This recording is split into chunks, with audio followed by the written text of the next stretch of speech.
What is going on, everybody? And welcome back to another episode of Watching Every Best Picture Winner. And I've really been enjoying this series. I've obviously only done 2 videos so far, but what's been really cool is to watch these movies from very different eras and what was considerable to be a Best Picture winner in that specific era of time. And that's been really neat for me, especially like when I'm so regimented about the types of movies that I pick to watch. It's fun to kind of just get a random spin of the wheel. And if you've already read the video title, you know, and I'll show the graphic up here of the wheel spinning. But last week at the end of the episode, I decided to spin the wheel and we landed on Casablanca. And the reason why I'm doing it at the end of the episode is in case you guys want to watch the movies and follow along with me as I go. And I'm really excited about today's episode because Casablanca is one of those movies that is talked about in such high regard. It's considered one of the greatest films ever made by a ton of different outlets. So many reviewers over time have talked about this as just one of the best films ever created. And it's always kind of daunting as someone who reviews movies to tackle a film with this much prestige. It can be a little bit intimidating, but I was also very excited about it because this is one of the big ones to kind of mark off your list.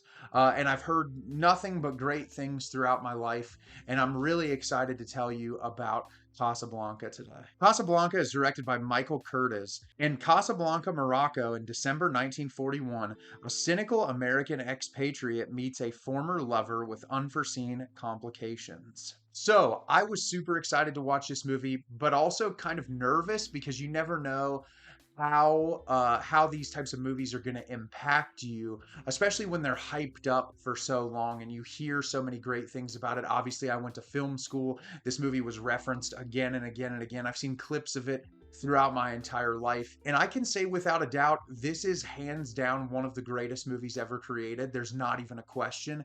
This movie has an electric, palpable energy to it that's just really what makes it so special. From the very first frame of the movie, just getting you kind of set up to where it's going to go later on in the film. It's truly exceptional, and I feel like I'm not even going to be able to like express completely just how wonderful this is. This movie simultaneously made my heart feel full and ache at the exact same time. I think in the current political state in the United States of America, this movie has a very beautiful message about how one small act can make such enormous change. And this movie obviously is centered around World War II and about the Nazis. And there's a lot going on in this movie around that time period. And what's interesting to think is that, like, it was in production around the time of the war. Like, all this was going on while this movie was being made. And I think there's so much that's fascinating about that. And I'm really excited to tell you about the movie today. So, in Casablanca, we are dropped into Casablanca in, I think it's December of 1941. And this is obviously in the heat of World War II. World War II, I believe, ended in 1945. I think this movie was released in 1942. So the movie is looking at this area that is controlled by the French. And what happens in Casablanca is this is where a ton of people in German occupied Europe are trying to escape to get visas to go to the United States of America to try to free themselves from Nazi Germany. What happens there is people have to attempt to obtain these visas illegally. It's very difficult to obtain. It's hard to get over into the United States of America. But at the beginning of the movie, we're introduced to Rick, played by Humphrey Bogart, who owns his own bar establishment where everyone in the community goes there. People gamble, they get together, they listen to music, and he tries to put himself out there as someone who is uninterested in politics. He doesn't want to take either side. But as we learn early on in the movie, that's really a fabrication. Throughout the early parts of his life, he fought for the progressive sides of specific militaries to fight against fascist regimes. And in this part of Casablanca, there are a ton of Nazi German officials that show up there. And they're trying to really strong arm the French police force there to get what Hitler once done for them so that they can continue trying to take over different parts of the globe. And shortly after, we are introduced to this couple who comes into Rick's establishment, Victor Laszlo and Ilsa Lund, who is played by Ingrid Bergman. And they're a couple, they show up there, and we learn really early on that they are trying to acquire visas. And the reason for that is Victor is this progressive who is fighting really hard against the Nazis, and he's rallied all these different people together. He's done all this amazing work, and the German soldiers want to make sure that he doesn't do any more. They're trying to stop him and arrest him or even kill him.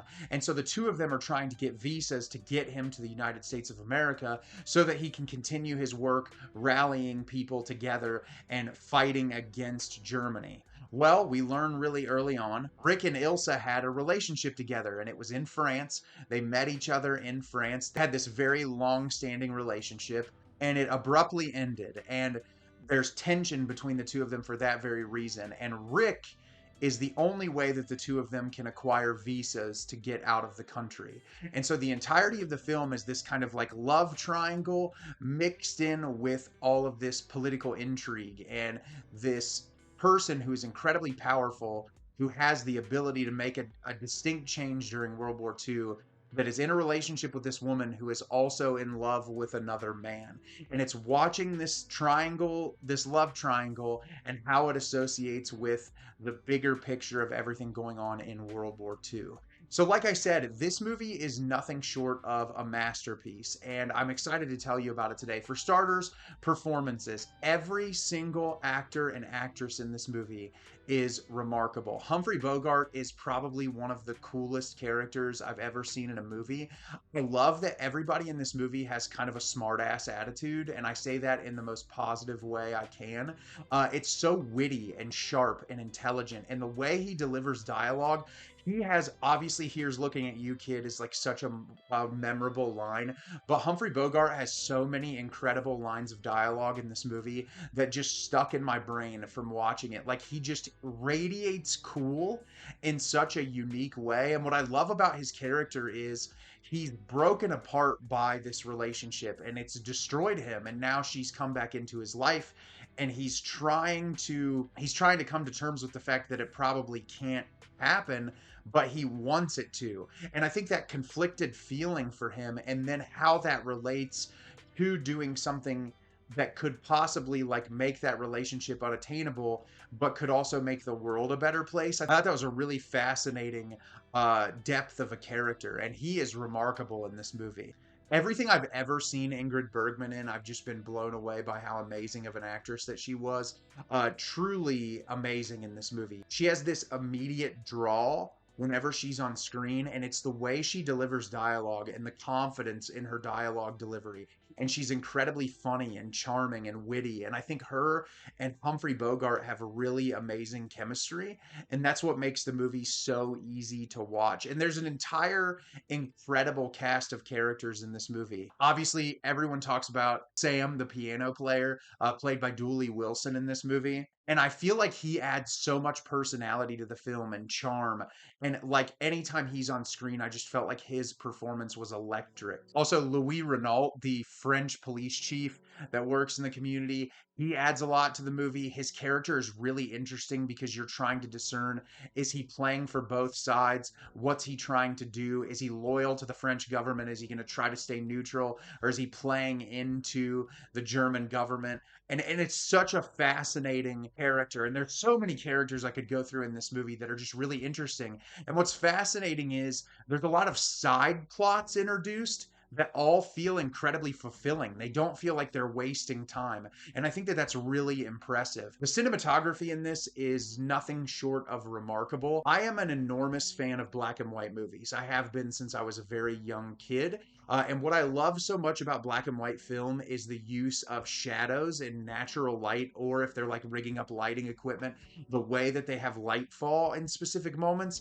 And there's a lot of shots in this with enormous crowds in Rick's bar. And I think that it's remarkable, some of the imagery that you get in this movie. It is like so beautiful to look at. And there were so many moments I was completely and totally in awe of the cinematography, especially for a movie that was made in 1942. Probably in production in the early 1940, 1941, in that era.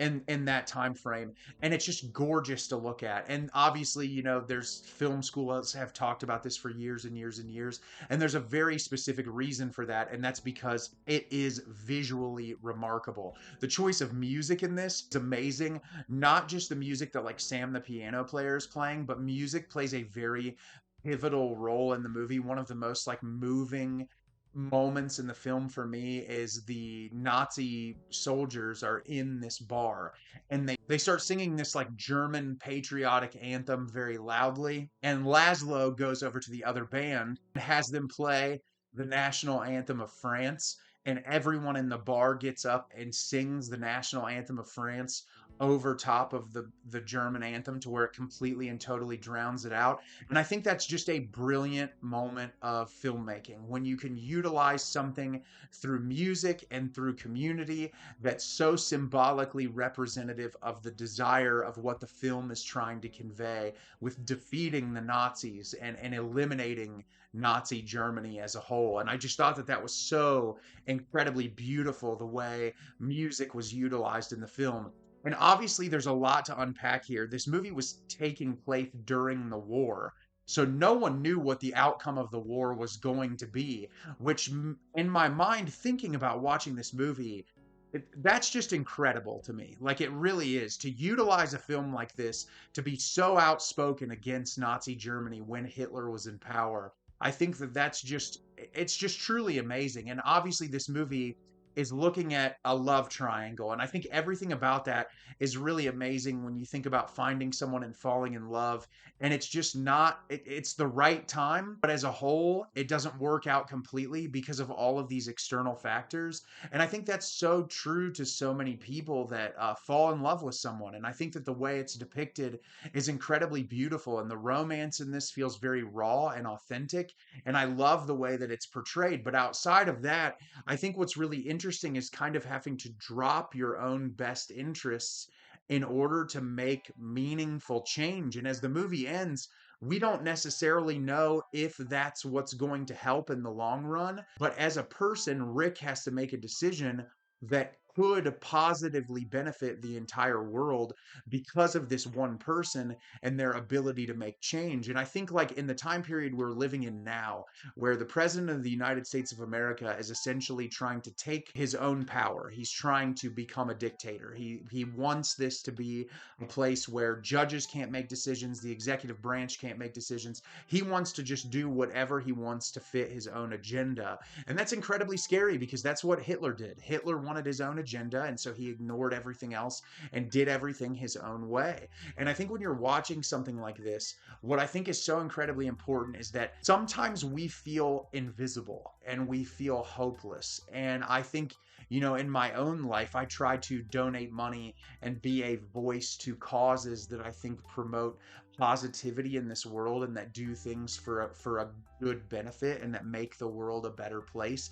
And sometimes those things feel incredibly insignificant, even if it's just like attending a rally or marching with people. But I think what's so incredibly important is your voice is important. The little actions that you do could cause a bigger effect in the long term. And movies like Casablanca are a reiteration of like how beautiful one action can be and how difficult it can be. And I think it's shown in a way that a man is going to have to make a decision to sacrifice the love of his life, essentially like never see her again possibly, in order for the world to maybe not be at war any longer. And I just think like it's obviously very indicative of the time period that it was made in, but I also think it's directly reflective of so many different times during society and so many individual struggles and things that have happened all over the globe. And movies like this are timeless for a reason. And I think that very subject matter is why a movie like this will withstand the test of time and why people will talk about it for years and years to come. And if you've never seen Casablanca before, take it from someone who waited way too long to see it. Watch this movie. It is one of my favorite films ever made. I kind of want to watch it again tomorrow. Have you seen Casablanca? Did you love it? Did you hate it? Leave me a comment down below. Let me know what you thought. I think this is one of the greatest movies ever made, and I can't wait to watch it 200 more times in my life. As always, if you can like the video and subscribe to the channel, helps me out a lot and lets me know the type of content you're looking for. I'm always putting out new material and look forward to getting more out for you in the near future. I said at the beginning of the video, we are going to now spin the wheel, which is on your screen, to find out which movie we are going to be watching in the next episode. And I am watching it spin. It is still spinning. And hopefully we don't get the same movie that we got last time. And we are going to be watching the 1993 film from Steven Spielberg, Schindler's List. I have never seen this movie before. I know that people say it is absolutely remarkable, and I can't wait to watch it. And as always, everyone, thank you so much for watching, and have a great rest of your day.